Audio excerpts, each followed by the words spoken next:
پہلا فائدہ، زکوٰۃ سے مال میں برکت ہوتی ہے، مال بڑھ جاتا ہے زکوٰۃ سے۔ دوسرا فائدہ، زکوٰۃ سے مال میں اضافہ ہوتا ہے۔ تیسرا فائدہ، زکوٰۃ دینے والے کی اللہ تعالیٰ اس کے مال کی خود ہی حفاظت فرماتا ہے۔ اسلام کے اصولوں پر چلنا کتنا آسان ہے۔ ہمارے لیے دین اسلام یعنی اللہ تعالیٰ نے فرمایا کہ ان الدین عند اللہ الاسلام، سب سے بہترین جو دین ہے وہ دین اسلام ہے۔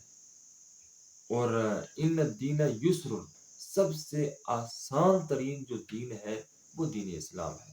اب اس کو ہم نے آسان بنانا ہے۔ لوگ اس کو مشکل بنا کر پیش کرتے ہیں، لوگ اس میں بڑی پیچیدگیاں نکالنے کی کوشش کرتے ہیں اور بہت زیادہ لوگوں کو پابند کرتے ہیں کہ دین اسلام یہ ہے، یہ اصول ہیں، یہ قانون ہے۔ میں آج آپ کو یہ دین اسلام آسان کر کے بتاؤں گا، اور انشاءاللہ میں کوشش کروں گا کہ یہ پیغام سب تک پہنچنا بھی چاہیے اور اس پر عمل کرنے کی بھی ہم سب کوشش کریں، تاکہ ہماری زندگی آسان سے آسان ترین ہو جائے۔ دین اسلام کے 5 پلر ہیں، 5 ستون ہیں، جن کو ہم 5 ارکان بھی کہتے ہیں، ارکان اسلام۔ یہ 5 جو ستون ہیں وہ کیا ہیں؟ سب سے پہلے کلمہ ہے، پھر نماز ہے، پھر روزہ ہے، پھر زکوٰۃ ہے، اور آخر میں حج ہے۔ اب یہ 5 ستون ہمارے لیے کتنا آسان ہے۔ سب سے پہلے کلمہ ہے۔ جو آدمی ایک مرتبہ کلمہ پڑھ لیتا ہے تو وہ دین اسلام کے اندر داخل ہو جاتا ہے۔ دل سے اس نے کلمہ پڑھا، زبان سے کلمہ پڑھا، اسلام کے اندر داخل ہو گیا، اب دوبارہ کلمہ پڑھنے کی ضرورت نہیں ہے۔ یہ پلر اس کا مکمل ہو گیا۔ اب اس کی طرف دوبارہ جانے کی ضرورت، اب دوبارہ جتنی مرضی مرتبہ کلمہ پڑھے، لیکن پہلی مرتبہ جب انسان کلمہ پڑھتا ہے تو وہ دین اسلام کے اندر داخل ہو جاتا ہے۔ اب بار بار پڑھنا یہ نفل ہے، فرض تو نہیں ہے کہ بار بار آپ کلمہ پڑھیں، فرض نہیں ہے، نفل ہے۔ ایک مرتبہ اللہ کی توحید کی گواہی اور حضور علیہ الصلوۃ والسلام کی رسالت کی گواہی دے دی کہ اللہ کے رسول آخری رسول ہیں، تو آپ کا یہ ستون مکمل ہو جاتا ہے۔ دوبارہ اس کی طرف آنے کی ضرورت نہیں ہے، دوبارہ اس کو مزین کرنے کی ضرورت نہیں ہے، اس کو دوبارہ اونچا کرنے کی ضرورت نہیں ہے، بس یہ مکمل ہو گیا۔ اس کے بعد نماز آتی ہے، لیکن نماز یہ آخر میں انشاءاللہ ڈسکس کریں گے۔ اس کے بعد آتی ہے رمضان کے روزے۔ اب روزے جو ہے وہ سال میں ایک مہینہ رمضان کے روزے ہیں۔ اب دیکھیے اتنا آسان، اس قدر آسان اللہ تعالیٰ نے ہمارے لیے کر دیا۔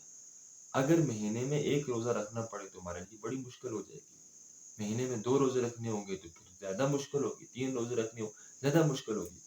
اللہ نے ہر مہینے 2-3 روزے بھی فرض نہیں کیے، اللہ نے سال کے بعد ایک مہینہ ہمیں روزہ رکھنے کی ترغیب دی ہے۔ کتنا آسان ہمارے لیے، اور پورا دن جو ہے وہ بھوکا پیاسا نہیں، پوری رات اور پورا دن انسان مکمل کھانا نہیں چھوڑتا، بلکہ میں یہ سمجھتا ہوں کہ جتنا رمضان کے مہینے میں لوگ کھانا کھاتے ہیں، جتنا رمضان کے مہینے میں پانی پیا جاتا ہے، جتنا رمضان کے مہینے میں فروٹ کھایا جاتا ہے، پورا سال انسان اتنا فروٹ، اتنا کھانا نہیں کھاتا جتنا وہ رمضان کے مہینے میں کھانا کھاتا ہے۔ گویا کہ وہاں پر ہم پیٹ بھر بھر کر کھاتے ہیں، لیکن ہم کہتے ہیں جی ہم روزہ بھی رکھتے ہیں، رمضان کا روزہ بھی رکھتے ہیں۔ اب اس میں کون سی مشکل بات ہے؟ ہم نے پورا سال فروٹ نہیں کھانا، ہم نے پورے سال سموسے اور پکوڑے کو ہاتھ نہیں لگانا، لیکن رمضان کے مہینے میں یہ ساری چیزیں وافر مقدار میں ہم استعمال کرتے ہیں۔ اب یہ رمضان کے روزے ہمارے لیے کتنا آسان ہو گئے۔ اب اس کے بعد زکوٰۃ دینا۔ زکوٰۃ ظاہر ہے کہ کوئی صاحب استطاعت ہوگا جس کے پاس 7.5 تولے سونا ہوگا، 52.5 تولے چاندی ہوگی، یا اس کے برابر رقم ہوگی، تو اسی کے اوپر زکوٰۃ فرض ہے۔ اگر میں اس نصاب تک نہیں پہنچ سکتا، میرے پاس 7.5 تولے سونا نہیں ہے، 52.5 تولے چاندی نہیں ہے، یا اس کے برابر میرے پاس رقم نہیں ہے، اور اس کے بعد دوسری جو بات ہے بڑی خاص بات ہے، اور اس رقم کے اوپر پورا سال بھی گزر جائے وہ میرے پاس موجود رہے، ایسا بھی نہیں ہے، تو گویا کہ پورا سال میرے پاس 7.5 تولے سونا نہیں، 52.5 تولے چاندی نہیں، اور اس کے برابر رقم نہیں، اور ساری زندگی اگر یہ کام نہ ہو میرے ساتھ، تو میں ساری زندگی زکوٰۃ نہ دوں، تو مجھ سے اللہ تعالیٰ سوال نہیں کرے گا کہ تو نے زکوٰۃ کیوں نہیں دی ہے۔ وجہ کیا ہے؟ کہ میں صاحب سیاست نہیں ہوں، میرے پاس مال نہیں تھا، تو میرے پاس ایک جینوئن ریزن ہے کہ میرے پاس مال نہیں تھا تو میں نے زکوٰۃ دی تھی۔ کتنا آسان ہوگا ہمارے لیے کہ زکوٰۃ اس کے اوپر فرض ہے کہ جو صاحب نصاب ہوگا، جس کے پاس اتنا نصاب موجود ہوگا اور اس نصاب کا سال اس کے اوپر گزر چکا ہوگا، یعنی ایک سال اس کے پاس موجود رہے، تب اس کے اوپر زکوٰۃ فرض ہے۔ تو وہ چیز، وہ ریکوائرمنٹ بھی بہت سے لوگ پوری نہیں کر سکتے، اور وہ جو نہیں پوری کر سکتے وہ زکوٰۃ اگر ساری زندگی نہ دے تو ان کے اوپر زکوٰۃ فرض ہی نہیں ہے، ان سے زکوٰۃ کے بارے میں سوال ہی نہیں کیا جائے گا۔ اب یہ بھی کام ہمارے لیے آسان ہوگا۔ اور جو صاحب حیثیت لوگ ہیں، میں ان سے استدعا کرتا ہوں کہ وہ لازمی زکوٰۃ جو ہے وہ ادا کریں۔ یہ زکوٰۃ، اس کے 3 فائدے، سب سے فوراً جو 3 فائدے حاصل ہوتے ہیں: پہلا فائدہ، زکوٰۃ سے مال میں برکت ہوتی ہے، مال بڑھ جاتا ہے زکوٰۃ سے۔ دوسرا فائدہ، زکوٰۃ سے مال میں اضافہ ہوتا ہے۔ تیسرا فائدہ، زکوٰۃ دینے والے کی اللہ تعالیٰ اس کے مال کی خود ہی حفاظت فرماتا ہے۔ گویا کہ یہ 3 فوائد حاصل کر لیں، اور پھر چوتھا فائدہ جو ہے، اللہ کی رضا اور اس کی خوشنودی حاصل ہوتی ہے زکوٰۃ دینے سے۔ زکوٰۃ دینے سے غریبوں کو امیروں کے ساتھ محبت ہوتی ہے، غریب امیر کے لیے دعا کرتے ہیں کہ اللہ اس کے مال میں مزید اضافہ فرما۔ بے شمار فائدے ہیں، لیکن 3 فائدے جو فوراً ہمیں حاصل ہوتے ہیں۔ تو اس طرح زکوٰۃ جو صاحب ثروت لوگ ہیں، بہت کم لوگ جو زکوٰۃ دیتے ہیں، صاحب ثروت لوگ، ان سے میں گزارش کرتا ہوں کہ وہ زکوٰۃ لازمی ادا کریں۔ اس کے بعد حج ہے۔ حج بھی وہی بات ہے کہ حج اس آدمی کے اوپر فرض ہے کہ جو صاحب حیثیت ہو، صاحب ثروت ہو، اور وہ صاحب ثروت زندگی میں ایک مرتبہ حج کرے گا تو اللہ تعالیٰ اس کے اوپر سے حج کا فریضہ پورا کر دے گا۔ ایک مرتبہ زندگی میں، سال میں ایک مرتبہ نہیں، زندگی میں ایک مرتبہ وہ حج اگر کرے گا تو اللہ تعالیٰ اس کی عبادت اس کے ذمے سے ختم کر دے گا، اور جب وہ اسی طرح ایک حج کر کے رخصت ہوگا تو اللہ تعالیٰ کی بارگاہ میں وہ سرخرو ہوگا کہ اس سے دوبارہ دوسرے حج کا سوال نہیں کیا جائے گا۔ ایک ہی مرتبہ حج فرض ہے۔ اور جو غریب ہیں بیچارے، ان کے اوپر حج فرض بھی نہیں ہے۔ نہ غریب لوگوں پر زکوٰۃ فرض ہے، نہ غریب لوگوں کے اوپر حج فرض ہے۔ چاہے وہ ساری زندگی حج اور زکوٰۃ نہ دیں اور حج ادا نہ کریں تو وہ ساری زندگی ایسے رہیں تو ان سے کوئی بھی پوچھ گچھ نہیں ہوگی، نہ قبر میں، نہ قیامت والے دن، نہ اللہ تعالیٰ ان سے سوال کرے گا۔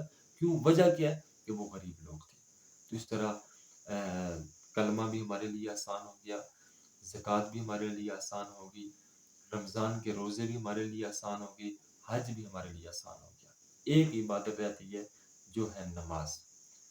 تو میں سمجھتا ہوں میرے بھائیوں، نماز جو ہے وہ ایسی عبادت ہے کہ دن میں 5 مرتبہ ہم اس کو ادا کرتے ہیں۔ دن میں 5 مرتبہ اس کو ادا کرنا ضروری ہے، فرض ہے، چاہے وہ غریب ہے، چاہے وہ امیر ہے، چاہے وہ عورت ہے، چاہے وہ مرد ہے۔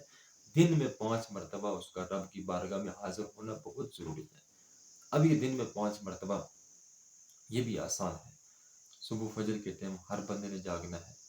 اب جاگ کر وہ اگر سب سے پہلے اللہ کی بارگاہ میں حاضر ہو تو کتنا بڑا سکون کی کیفیت اس کے اوپر ہوگی کہ سب سے پہلے جو اس نے جاگتے وقت کام کیا وہ اللہ کی بارگاہ میں اپنے پالنے والے، اپنے پیدا کرنے والے، اپنے پروردگار کے سامنے سجدہ ریزی کی ہے۔ اور سب سے پہلے یہ ہے کہ جب وہ نماز ادا کرے گا وہ ہمیشہ پاک رہے گا، یہ اس کا فائدہ ہے، ہمیشہ پاک رہے گا۔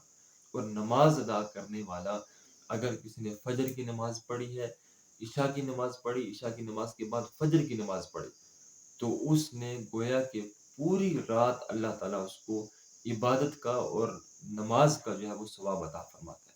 اور اگر کسی نے فجر کی نماز پڑھی اور اس کے بعد ظہر کی نماز بھی پڑھی، اس کے درمیان میں اللہ تعالیٰ نے جتنے بھی گناہ اس نے کیے، اس نماز کی برکت سے اللہ تعالیٰ سارے گناہوں کو معاف فرماتا ہے۔ پھر اس کے بعد ظہر سے لے کر عصر تک جتنے گناہ کیے، جب عصر کی نماز پڑھی تو اللہ تعالیٰ سارے گناہ معاف کر دیتے ہیں۔ تو اس طریقے سے اس کے درمیان جو ہے وہ عبادت کا ثواب بھی ہے، اللہ تعالیٰ گناہوں کی معافی کا بھی ذریعہ ہے۔ اس کے بعد نماز سے جسم پاک رہتا ہے انسان کا، نماز سے انسان کا لباس پاک رہتا ہے، نماز سے انسان ہر وقت پاک اور صاف رہتا ہے۔ تو یہ کتنا بڑا فائدہ ہے۔ نماز پڑھنے والا لوگ اس کے اوپر اعتماد کرتے ہیں، یہ بھی کتنا بڑا فائدہ ہے۔ نماز پڑھنے والے کی قدر کی جاتی ہے، اس کی عزت کی جاتی ہے، کتنا بڑا فائدہ ہے۔ نماز پڑھنے والا ہر وقت اللہ کی یاد میں مشغول رہتا ہے۔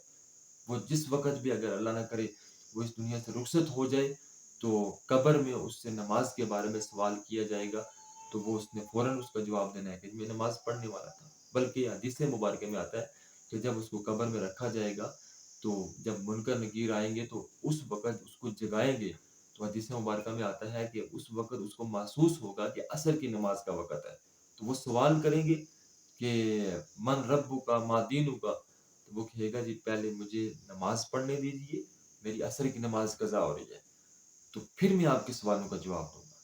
تو جب وہ یہ سوال کرے گا، یہ کہے گا کہ میں نے نماز پڑھنی ہے، تو اللہ تعالیٰ کے فرشتے واپس چلے جائیں گے اور یہ کہہ کر چلے جائیں گے کہ اگر تجھے اتنی نماز کی فکر ہے تو اللہ تعالیٰ نے تیری بخشش فرما دی ہے۔ تو یہ نماز کا فریضہ، اس کو بوجھ نہیں سمجھنا، اس کو اپنے اوپر یہ بھاری نہیں سمجھنا۔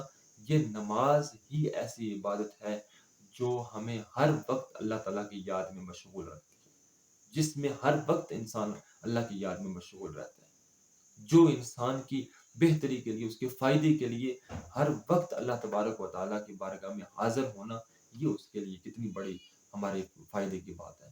تو اس طرح نماز سے غافل نہیں ہونا، اس کو کم از کم ہر کوئی غریب ہے، امیر ہے، کوئی عورت ہے، مرد ہے، کوئی بھی ہے، بالغ ہے، اس کو 5 وقت ہر صورت میں اللہ کی بارگاہ میں حاضر ہونا ہے۔ اور اس میں بھی مشکل یہ نہیں ہے کہ فجر کے ٹائم ہم نے جاگنا ہے، ظہر کے ٹائم ہمیں وقفہ ہوتا ہے، چاہے ہم کاروبار میں ہیں، چاہے ہم ملازمت میں ہیں، جس جگہ بھی ہیں، ظہر کے ٹائم ہمیں وقفہ ہوتا ہے، عصر کے ٹائم ہم گھر موجود ہوتے ہیں، آسانی کے ساتھ ہوتے ہیں، ہمیں نماز پڑھ سکتے ہیں، کاروبار میں بھی ہیں تو نماز پڑھ سکتے ہیں۔